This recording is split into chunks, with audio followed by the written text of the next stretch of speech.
Hi friends and friendly subscribers, welcome back to my channel. This is Inner Hill Tarot, and today is a little bit different day than my previous or other videos, because today I'm just going to highlight one archetype of that featured in these three decks.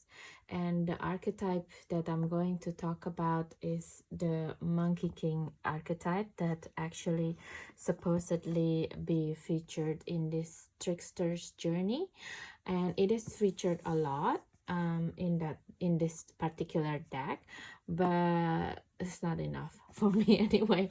And so I'm kind of like, instead of doing a review of this deck alone, I'm going to compare the archetype, the same archetype of a Monkey King or Sun Wukong that featured in these three decks, the Literature Tarot and also Tarot of the Divine. Okay, so let's do that. And if you're new to my channel, thank you so much for coming by. Please don't forget to subscribe, share and comments, because that's the easiest way for you to help my channel further along. And if you're always come to my channel and already subscribed, thank you so much. That's very helpful. Also the comments, thank you so much guys. So let's go now. So I have this this Monkey King archetype that has cards in these three decks already prepared. Okay, so why do I talk about Monkey King at this time? Is because right now is the time of the waxing moon, and this time around is, to me, it's feeling very very sword energy in the air. When I'm uploading this, it will be a time of like nearing full moon or just about full moon or after, so it's still relevant, the energy. It's the second lunation in Mars, not in Mars but in Aries, sorry. So and the Monkey King himself, he's basically what do you call it, it's a metaphor, as his story is a metaphor of the mind of a very famous Buddhist monk, Xuanzang. He's the one who that monk is actually also featured in this deck as the high priest. Tong Sanzong is he's the one who is responsible of bringing the Buddhist scripture from India to China and have it translated. So his journey from the capital of China at that time to India took him 13 years. And of course, because his journey is through Central Asia, that even today is still very dangerous, because there's a lot of less traveled road, let's say that. So he met a lot of tribulations, right? He met a lot of difficult people, difficult journey, not just the people, but also weather, situation. So he wrote his diary and stuff like this, and it's been codified by Wu Chang'an. And I think what Wu Chang'an did was brilliant, is that he's not making it boring, and and also like he's trying not to make it's all about him. So he created like three other mythical supernatural beings around him, which is the Monkey King, which is actually his brilliant mind, and then the piggy, a pig basically, and it's about his anger, his all his not so beautiful part of him, you know. So for example, his anger, his laziness, his pig-headed behavior, things like this, you know. And the third one is the soul. Is the soul is like I mean, in the mythos, in the story, is like a ghost basically, that have a fear, a lot of fear, that ghost. But also like it's also clever ghost as well, and is very loyal.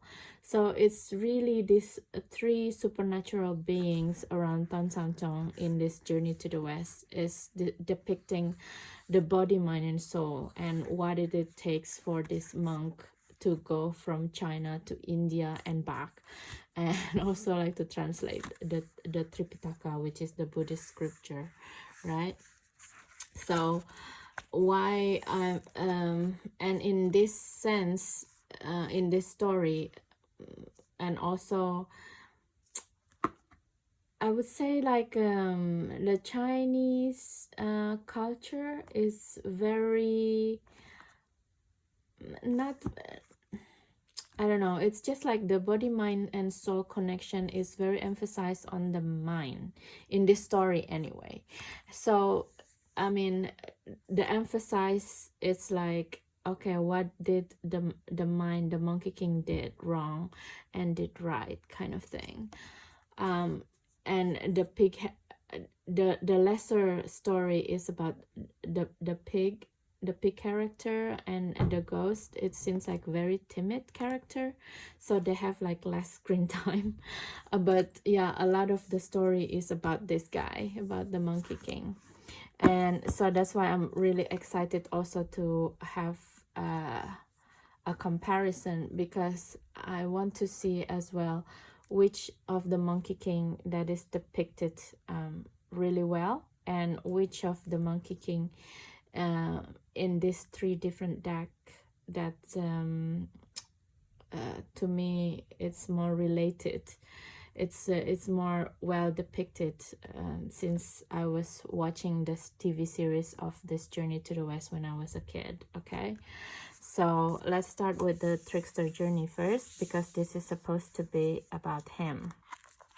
So in here it started the trickster as the monkey, in, you know, as the fool, right? And it's not very wrong, because at that time the monkey is just wreaking havoc, being a fool, and he's just not concentrated at all. His energy is very all over the place. He steals stuff from holy people.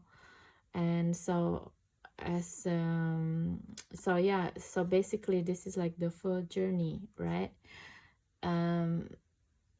It's very fitting in a way, but also it's very fitting, but at the same time with the clothing like this, I'm not so sure, because in the beginning of the story that I saw a long time ago, the monkey was not wearing clothes in the beginning. Why? Because it's supposed to be like depicting the monkey being an animal, right? Like untrained mind kind of thing. So to see him like this, it seems like he's already have culture at that time.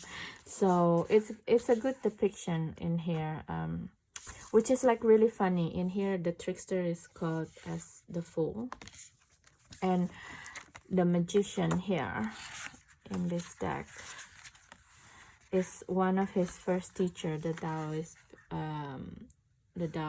Buddhist monk, just like the magician here, because he can train the untrained mind, right? Become like the mighty Monkey King. And it's very interesting because in the literary tarot, the Monkey King himself is already the magician, so he's already obtained the mind of his teacher here.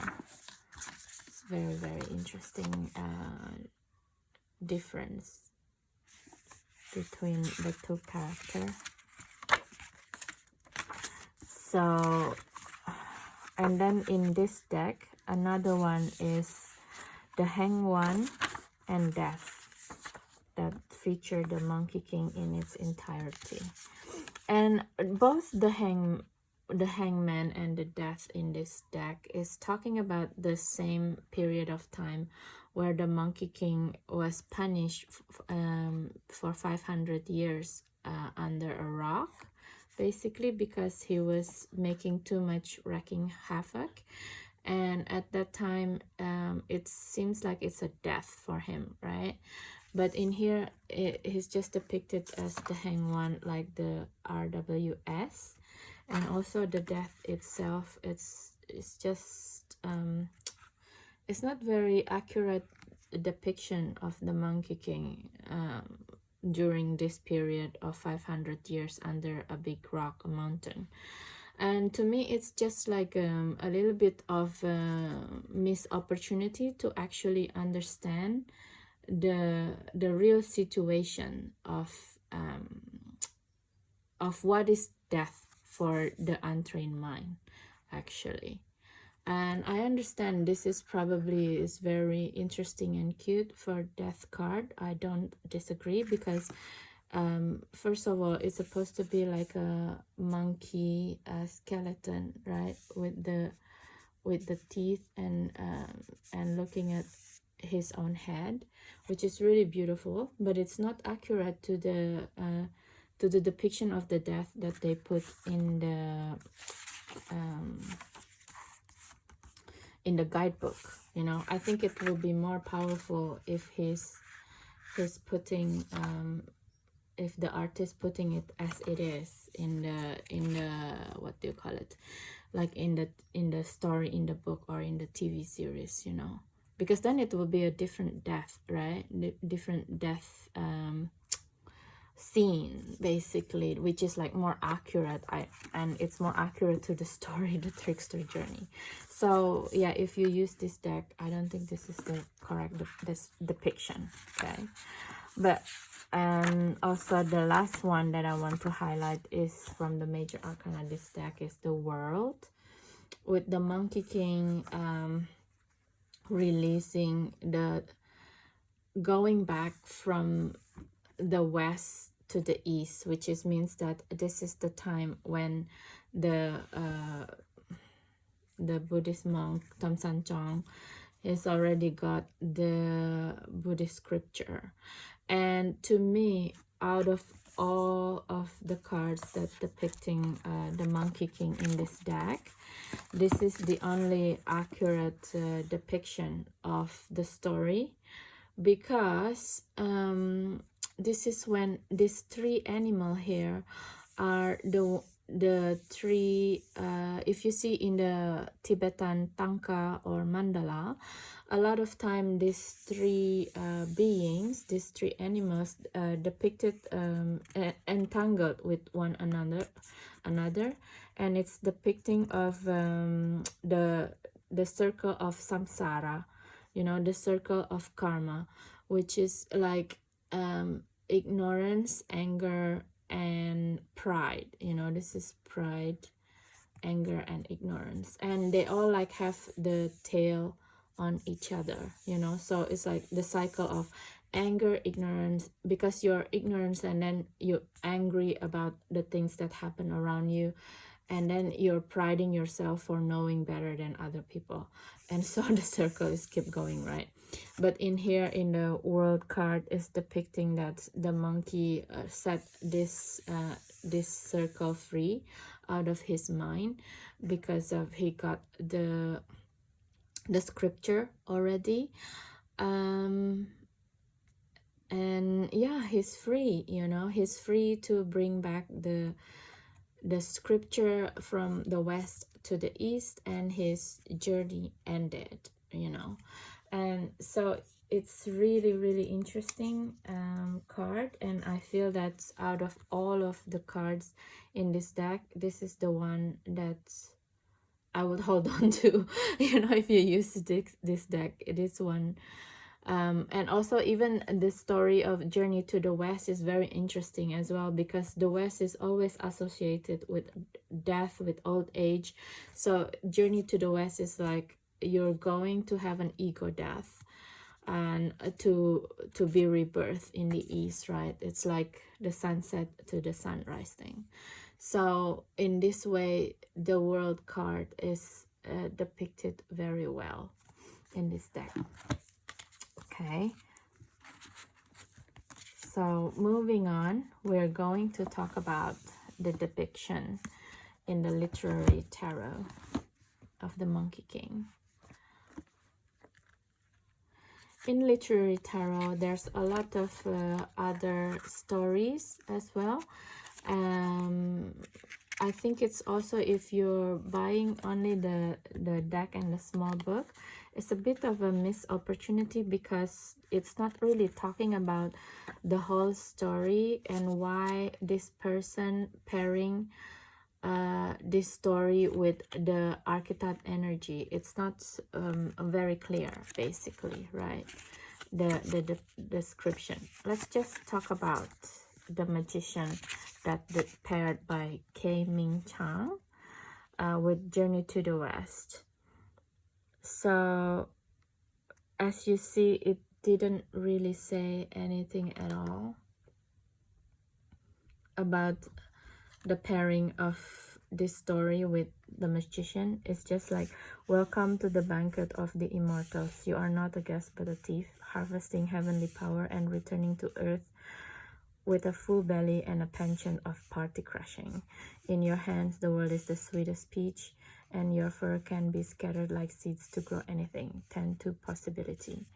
Okay, so this is the period of the Monkey King when he's not meeting the Buddha yet, and he was using his fur to create a lot of version of himself, to steal peach of immortality from the garden of a Shiwangmu, actually. That, hold on, that actually Shiwangmu herself is being featured in this deck as the witch, as the world archetype, but we're not going to talk about her today. Hold on, sorry guys, just need to, yeah. So this is one of the biggest magic of the Monkey King, that he can asexually reproduce himself at will with the use of his fur. And if you think about it, this is like kind of a cloning technology that's being highlighted in the book of, I don't know which century that Wu Chang'an actually wrote it, but can you imagine, like in the Middle Ages or in the Renaissance time, someone in China, someone in China is already have the knowledge of the clone technology, you know. So this is how powerful the mind is. Anything you put your mind into it, it will manifest, it will happen, including reproducing yourself, you know, being omnipotent in a lot of places at the same time. This is high magic, actually, archetype of the Monkey King. And in a way also, it's kind of like highlighting the sorcerer's part, the magical part of Buddhist chanting, and the ability of creating and manifesting your reality at will, actually. So this is more like a mystical touch of the mind, and I really prefer to have this as this side of the Monkey King as the Magician, instead of the trickster in here as the Fool, because the mind is, it is sometimes a fool, but then don't put a culture clothing in it, right? Someone who is a full uneducated mind is wild, so it's kind of incorrect, the depiction in here, and I like this one better. And a lot of time he make himself out of cloning, not cloning himself, not making other beings with his fur, actually. So it is also a little bit incorrect, but I love the depiction, like how he do his magic, you know, with his mind, from a fur and slowly into a bird. That is really neat graphic. Okay, so yeah, let's see if I can correct this. I got, oops, you see Dreamscape Oracle there. All right, so yeah, I really love the depiction here of the Monkey King. And moving on to the last Monkey King archetype that I really love is from the Tarot of the Divine, Yoshi by Yoshi Yoshitani. And this is like a very off the cuff and very affordable mass market deck that I recommend to anyone that's doing regular work with tarot. It's always helping me, giving a beautiful reading for everyone, and it's very I can say it's very underrated and underdog deck, when it's actually really giving so much, you know, in the graphic. So well done, Yoshi Yoshitani. And in this deck, the Monkey King is depicted in the Judgment card, which is, for me, it's the best card about the Monkey King ever that I see. Why I say that? Because, let me put it this way, actually.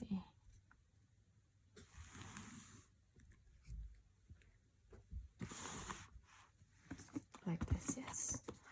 So, because in this card, this one of, if you're Chinese, you get, I think you get it straight away what this means. Because in this card is the evolution from this.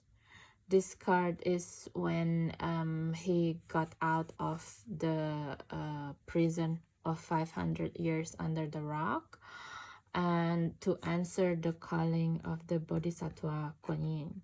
This lotus is actually the symbol of Kuan Yin. And Kuan Yin is the only deity or archetype then that can imprison Monkey King, because Kuan Yin has already perfected her abilities in manifestation. She could shapeshift into 72 different bodies at any given time. And the Monkey King, when she imprisoned him, he only mastered 70 manifestation, you know. So that's why, like, she can overcome the untrained mind, you know. That makes sense because she perfected the mind already. So the Monkey King under the rock for 500 years, which is also depicted very well in this card. This is the area where he was supposedly under one of this mountain rock, you know. So that's why, like, I'm a little bit annoyed by the death here, because it doesn't depicting this at all. And this scene is really beautiful when you see this band here. This band here, it's not, oh, in here he's already wearing one. So it's also, it's not correct in this. He's not supposed to wear this band yet, because this is the symbolism of the control of the monkey mind, the control of the mind, you know. So basically, let me go back to the story. And this one doesn't have the band anymore, so it's also incorrect. But maybe because he's already free at that time, so he doesn't need the band anymore. Anyway, so in this deck, it's very precise what I was trying to say, because in this scene is the time when the Bodhisattva Kuan Yin releasing the Monkey King, and then telling him to, like, you know, I have a job for you. You need to accompany this monk to the West and helping him to get this Buddha's Tripitaka, okay? That's how you're gonna atone yourself from all of the wrecking havoc you did in heavens and earth all of these years. Because at that time he was supposed to be like even longer than 500 years. He's supposed to stay under the rock for 3,000 years or something like that. So she released him after 500 years, and then she said, but I'm going to put this band around your head. Anytime you're not compliant to whatever the monk wanted you to do, I'm going to make you dizzy. You know, I'm going, this band will be like become smaller and pushing into your brain, and you will start to get dizzy, and then you will listen to the monk again. Only when you listen and comply to the monk, this band of ring will loosen up again. Okay, so with that predicament, so it's actually, it's like today people, you know, when they're gone to jail, but they halfway jail, halfway at home. So they have the band on their ankle, so they cannot go out more than 500 meters or something. Otherwise, this ankle bracelet will announce to the authority. Is the same with the headband. And this is important. Why? Because Monkey King, he's mighty and he's brilliant, he's clever, but he's still untrained at that time, even though he's already 500 years under the rock. Only chanting at that time, right, by the bodhisattva, that can make an untrained mind being trained again, you know. So that is the basis of all the meditation that we have now. The meditation, the chanting that we have is this gold band. So whenever we like kind of lose control, I mean, I'm also the same actually. I haven't done proper chanting, meditation, and breathing exercise properly for a while now, and I need to go back to that as well. But that is, this gold band here is actually the tool to help us to put our mind back in focus, basically, right? And also at this time is the time when the Monkey King, the mind, really realized that his life is not just for him, it's a judgment, it's the glow up, that his life is also for serving other people, you know. So that's why I really love this card for the depiction. It's very correct tone, it's very correct a landscape, and it's a very correct depiction of the bodhisattva, you know, the Guan Yin, because Guan Yin is always on the lotus, and it's a sublime card in my opinion. If I have the chance to have the real art, I would buy it, you know, because this is like really powerful card, even compared to this and this. So the evolution, it should be here prior to him going to help the monk, and then here the judgment when he's understand that he has a bigger soul plan to do at that time, and the world when he finally understood and get the job done, basically. So yeah, that is basically my take on the Monkey King, and I think I will yeah, why I'm releasing this in the time of a Buddha birthday instead of a regular day, and instead of I'm doing Buddha. I was thinking of doing Buddha Taro actually for Buddha birthday, but I think because the time now it's very fitting. A lot of things about mine. We're in Aries again in the moon, so I feel that it's very fitting, you know, to think about what do we actually really want to do this time around, this year, the Chariot year 2023. And that is the meditation we need, I think. So that's it, guys. This is the story of the day, the story of the Monkey King and the monkey mind. I hope you enjoyed this video. If you do, please don't forget to again to subscribe, share, and comments. I really enjoy your comments, and thank you so much for your time. Please do have a good day and night anytime you watch this video. Okay, bye bye, and see you in the next one.